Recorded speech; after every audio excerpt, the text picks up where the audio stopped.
Hello and welcome back to video.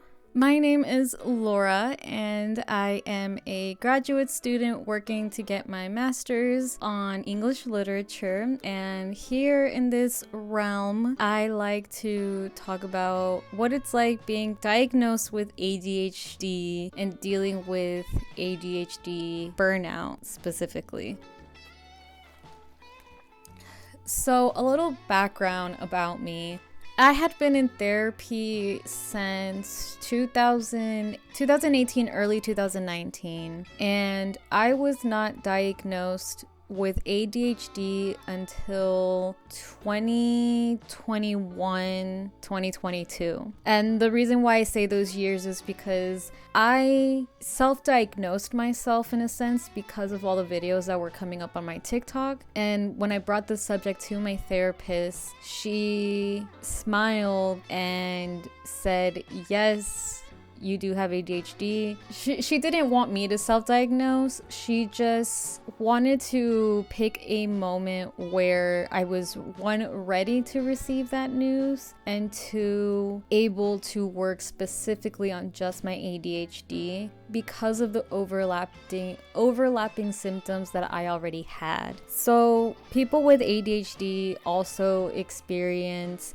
depression symptoms and high anxiety symptoms. And so when I started therapy at around 2018 to 2019, specifically my depression, that was what we were working on first. And she told me that once she felt that I was comfortable, once I was improved with my depression and anxiety, she would have eventually brought up the subject. So by me bringing up the subject, she felt like I was naturally ready to talk about it. And we talked about it. And this was in December of 2021. So it wasn't until January of 2022 that I got a second opinion, because my therapist is certified to diagnose, but she loves to recommend going to get officially tested just to have... She just likes to give people, what's that word? More validation, not a second opinion. I don't know. I'm sure I'll find the word in editing. But anyways, so I officially got tested and yada yada yada yada yada. So as I was learning about what ADHD is, I realized that all of the hobbies that I personally loved were essentially dropped because I was so burnt out with everything that just didn't make me happy. I was getting too overstimulated, too overworked, just exhausted because I worked and was a student at the same time, that by the time I got home, I just did not have the energy at all to actually do the hobbies that I loved. That is what my channel is about, specifically reading. As a literature student, I love to read. I'm making it my whole life, my whole career, but because of how burnt out I was, I almost resented reading. If it was assigned for school, I basically forced myself to read that specific book, but by the end of the semester, I didn't touch anything. If I read one book, then I stuck with that book all semester because that's just how my teachers worked, and that became the topic of my final essay to turn in. Because of ADHD needing that quick, solid, satisfactory result type situation, I even dropped art because since I wasn't good at it, I didn't want to do it anymore. Having ADHD means that you are basically a perfectionist and you have the strongest all or nothing mentality, which is obviously a bad thing. Because I couldn't draw good, I did not do art, even though mentally that's all I longed to do. That's all I really wanted to do, was work on art and read, but I just couldn't do it. So that was basically my whole life in my undergrad. And once I started graduate school, I was picking up on like things that didn't work in graduate school that I didn't want to transfer to grad school. And then I got diagnosed and everything, and I was able to adjust, and here I am. This is my personal experience, but from what I've realized, a big issue of ADHD burnout is time management. And according to Dr. Russell Barkley, ADHD is time blindness. Learning from consequences and structure built into that helps with actually achieving tasks and deadlines. So that is what essentially we need to do. We need to adjust our time blindness. What does that mean? It literally means if you need 5 alarms, set all those 5 alarms. If you need calendars, bullet journals, agendas, planners, all of that, that is basically what you need to focus and stick to it. And there are obviously different examples to that. One thing that I did to help my burnout in grad school is really learn what my threshold is to handle lectures and my schoolwork. I think that's the best way to put it. So along with my therapist, I realized that when I was in my undergrad, whenever I would take 4 classes at a time, meaning because I was still doing my gen eds and everything like that, I realized that I would have 2 A's, 1 B, and 1 C, or 1 A, 2 B's, and 1 C. I did not have the highest GPA by the end of my undergrad, honestly. But I noticed that in my senior semester of my undergrad, I would take 3 classes and it stayed 2 A's and 1 B. That December, when I was talking to my professor, before I even actually brought up the subject of ADHD, she made me really reflect on what was going on, because my first semester of grad school, which was that August through December of 2021, she asked me to reflect on what I was actually doing. And that's when I realized that my threshold of work is only 2 classes. I could only do 2 classes to maintain a high GPA. And that was because when I was juggling 3 classes at a time, I would automatically designate 1 class as like my burner class and just write it out as much as possible. Try not to fail it. Maintain whatever grade I could and leave that one last if the other ones took priority. And that's how I always ended up with 2 A's and 1 B.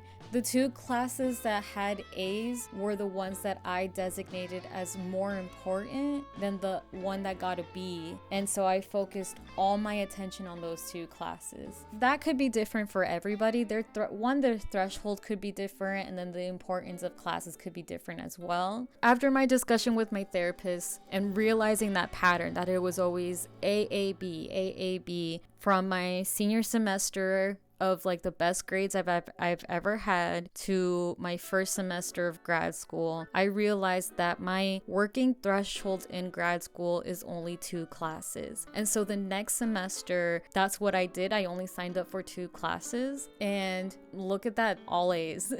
The couple of semesters that I only took 1 class at a time, that's because that semester is when I extra focused on my thesis writing, because I treated my thesis work as a second class, because that's how important your thesis is. You can't just neglect it until the last semester. That is actually a project that you need to work on the entire time you're in grad school.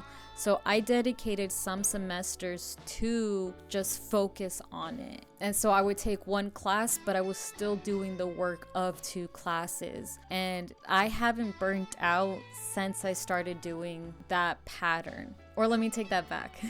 That hasn't been the reason of my burnout since I started taking my classes with that pattern. I guess you could say, to sum up what I'm trying to say, is that my first advice would be to learn what is your threshold of working and learning, and accept it. Accept that that that is what you can take. When I realized that I could only take 2 classes at a time, I was really upset because that made me realize that my graduation date is not going to be normal. I'm going to be in grad school and I'm going to be in my master's program a lot longer than the average person because of the amount of work that I can handle without hurting myself. And then the number one thing that every advisor and professor tells you in grad school is to take care of yourself. They are there to help you and they will never turn you down. So if only taking 2 classes at a time is taking care of yourself, then that is what you need to do, and that is what I did. So yes, learn what your threshold is and accept it so you could ride grad school easier. Very easily. And then my second main advice for ADHD burnout is to plan everything, honestly. Ever since I started doing that, my burnout hasn't been as bad. As soon as you find out when something's due, when classes start, anything, write it down somewhere or add it to your Google Calendar, add it to your phone calendar, to your Outlook, whatever you use, whatever you can maintain to use. Schedule everything. Hi guys, this is a quick voiceover. I got rudely interrupted by my mother, and so I couldn't finish what I was saying. Basically, my next advice is to schedule everything, because people with ADHD usually only work because of the sense of pressure that they get when there's a deadline, and that is why most people with ADHD tend to procrastinate until the very last minute to do their work. And I used to do that all the time in my undergrad, but what I learned the hard way is that that is not always going to work. The same semester that I got diagnosed, the fall semester, which was August to December, I was burning out every second because that technique of procrastinating it to the last minute was just not working for me. It worked in high school, it barely worked in my undergrad, and it finally hit its threshold that semester in grad school. And so that is something that people with ADHD need to learn to stop doing. Someone in my ADHD group actually recommending viewing due dates as a countdown as opposed to due at a certain time, if that makes sense. I don't know how to describe it, but the way that she puts her due dates is that she has, for example, 5 days to turn this in, 10 days to turn this in, 3 hours to turn this in. And seeing it count down that way gave her the same little anxiety push that she needed to get the job done and do it on time.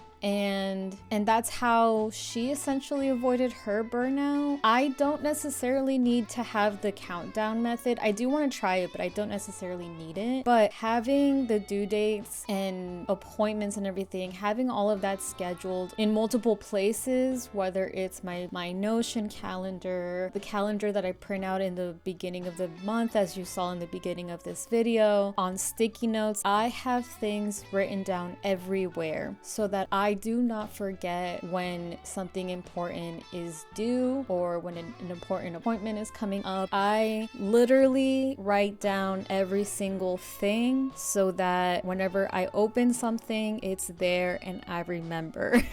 Because another thing that people with ADHD have is bad memory, and the bad memory also kind of tags along with burnout. And my last advice would be to, and again, this one, it really just depends on how you are, but my last advice for ADHD burnout in grad school is to kind of learn how to, I guess, work with your executive dysfunction, learn how to beat that. A lot of the times when I need to do research to find sources for my essays, that is when I get but my executive dysfunction's all over the place.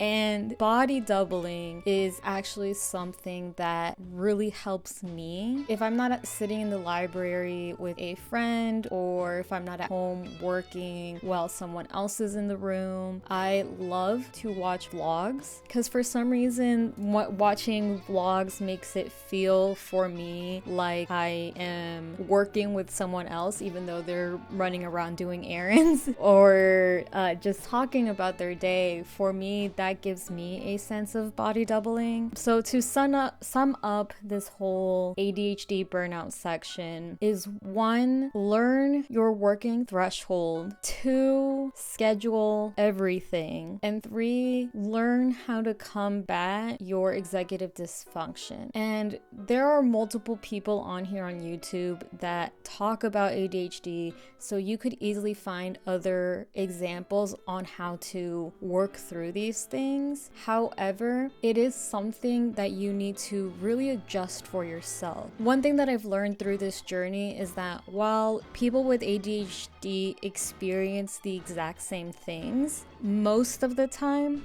common practices work, but sometimes you really need to find your own way to get through these issues like ADHD burnout. So my working threshold could be completely different from someone who has a science major or a fine arts major. You really need to adjust this for yourself as opposed to sticking to what everybody knows. That is all that I have for you guys. I hope everything makes sense, and if not, just let me know and I'll be happy to answer some more questions about this specific subject. Thank you. Thank you for coming to my TED Talk.